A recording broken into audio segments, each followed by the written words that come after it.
Hi, my name's Loretta and I'm an alcoholic. And I've been through this process with the God of my understanding that I met here, and a very patient Big Book Step Study sponsor.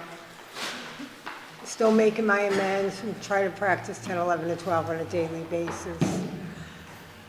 Okay, it's been a while, but I'm not fearful. So, for me, I get into step study. I was only 30 days sober, and there's no coincidences. It's just God.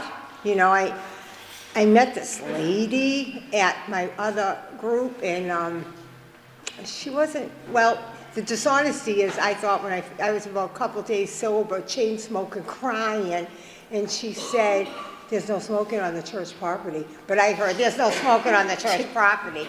So I thought she was Attila the Hun.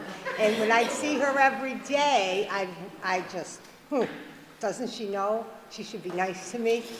Well, ironically, I'd seen her like 2 days in a row. So I come to this meeting because I was going to the beach, because I hadn't been to the beach in years, because I was using, and 3 days in a row, and this was her third day. I got to go to this meeting I've never been to, and there she is in the corner. And there she approaches me and says, "I've been watching you lately. This is my number, and I suggest you call me." Oh, shit. Well, I did, and she became my sponsor right off the bat.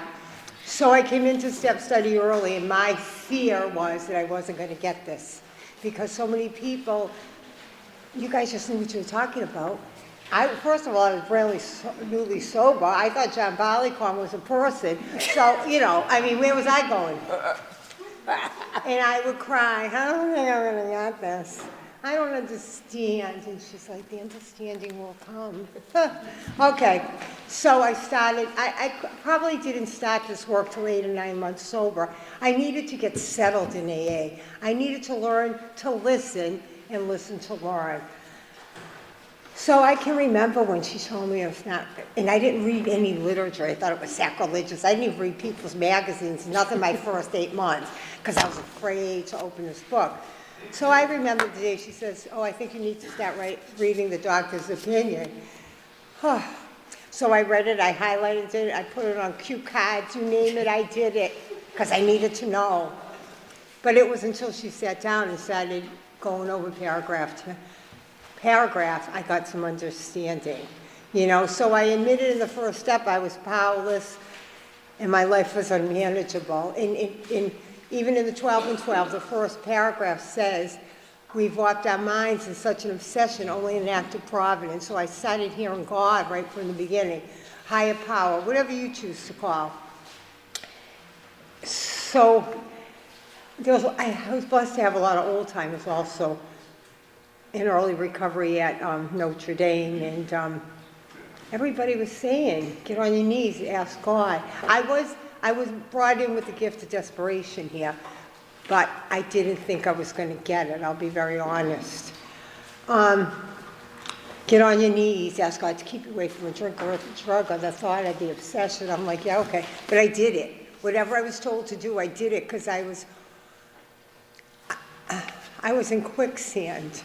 And I didn't think there was a way out for me. But as soon as I admitted, accepted, and surrendered, and let God unveil his plan, it's been nothing but short of a miracle. A miracle. So the second step, I became restored to sanity. I didn't think I was certifiably insane, although some may question, but it was in my thinking. And I had to learn that I was doing the same thing over and over. But I started praying, and slowly but surely, I realized the obsession and the obsession was removed. And I'm like, oh my God, something's going on. So that faith I gained in the second step, that faith I had that I was staying sober, gave me the courage to take that third step.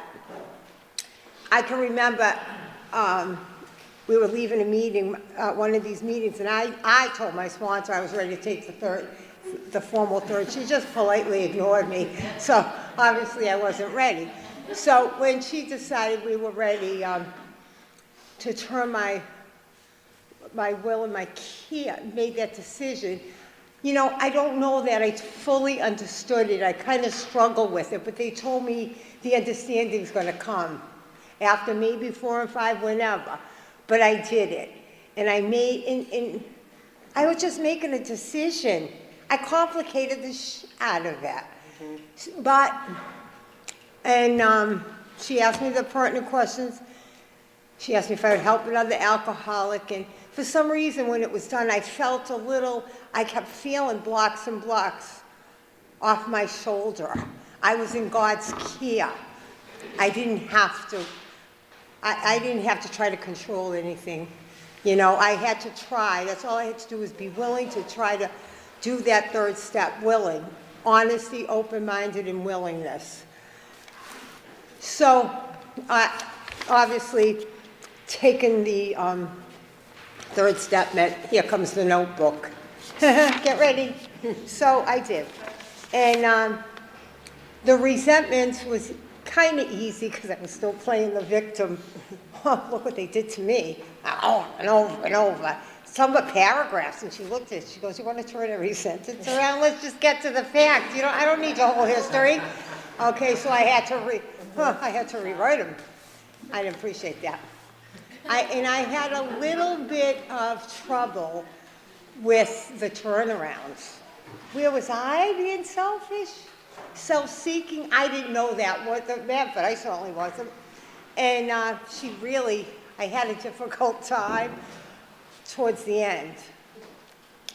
So, the turnarounds, I just kept seeing the pattern, and the pattern.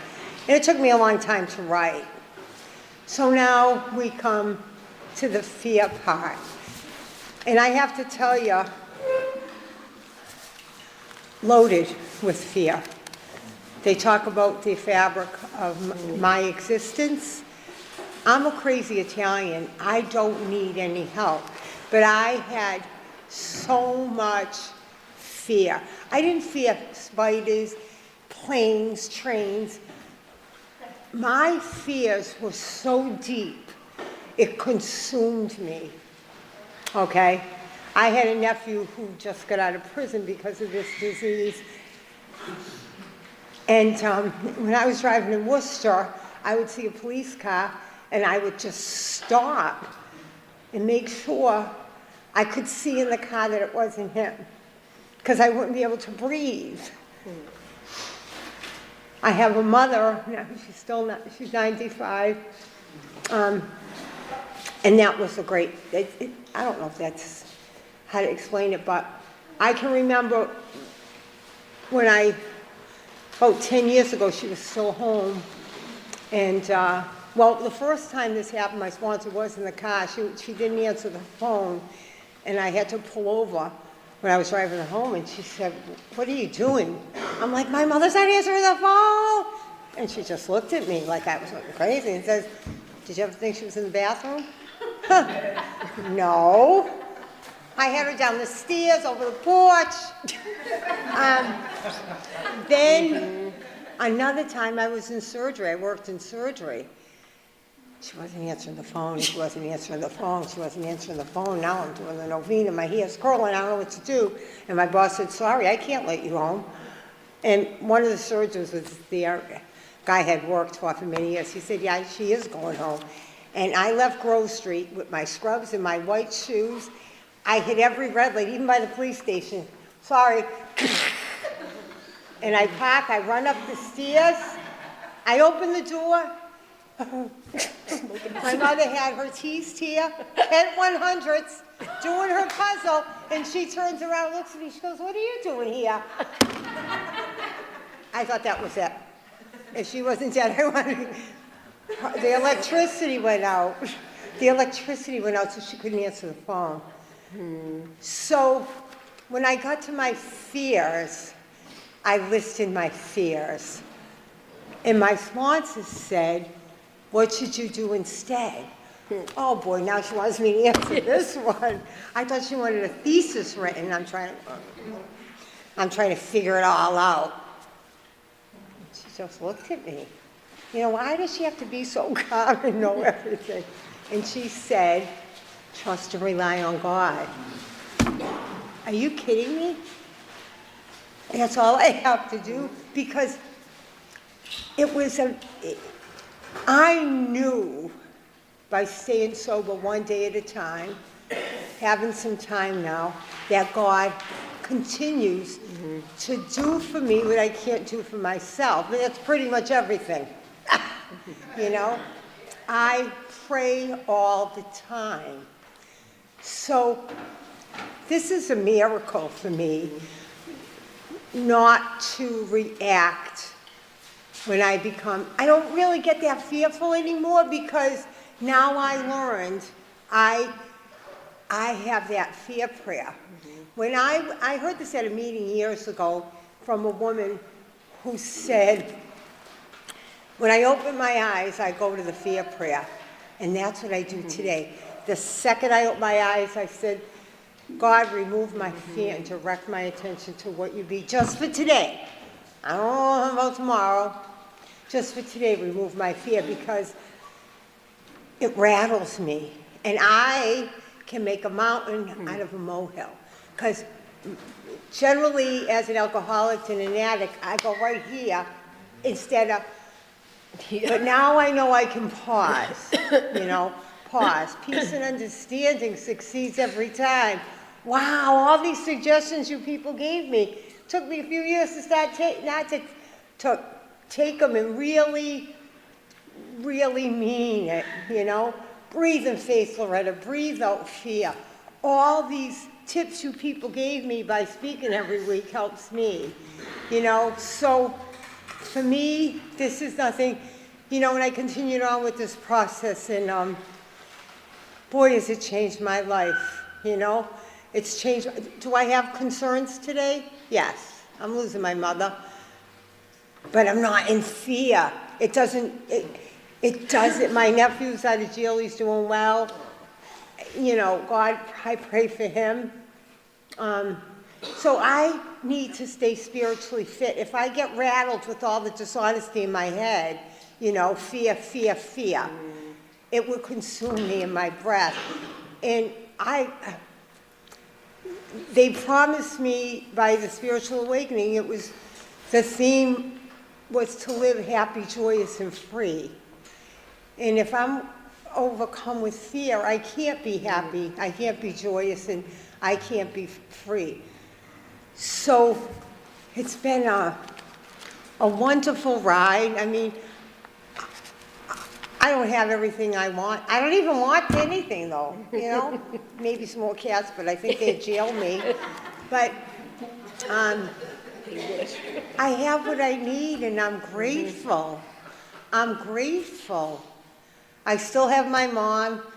She just fought me all morning today, She didn't want to drink, and I said no, yes, and she said no, and she still got that Italian shoulder thing, and I'm thinking, oh, this lady, she's going to put me over. But I got the patience today because of this. I have so much gratitude. I can make a living amends to her, and I don't leave with fear, because I know God's going to watch over her today. So thank you. It's been an honor to speak here.